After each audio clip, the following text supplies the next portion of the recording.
Friday, 'cause I've been working like a slave.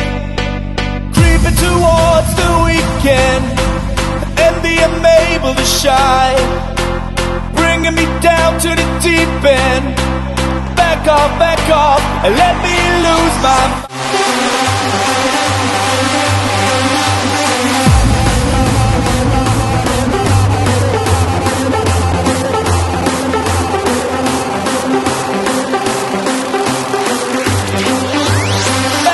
Back off,